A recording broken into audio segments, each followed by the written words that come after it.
Hi! In front of me is Motorola Edge 14 Neo, and today I would like to show you how you can manage auto rotation.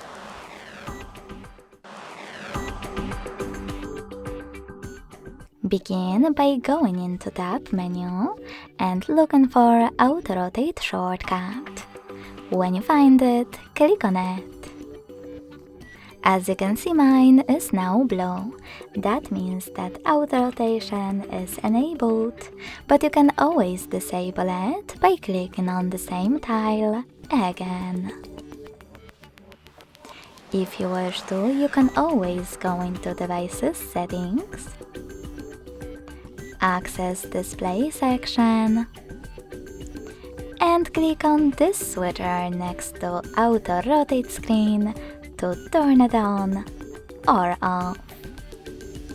Thanks so much for watching. If you enjoyed this video, don't forget to leave a like, comment and subscribe.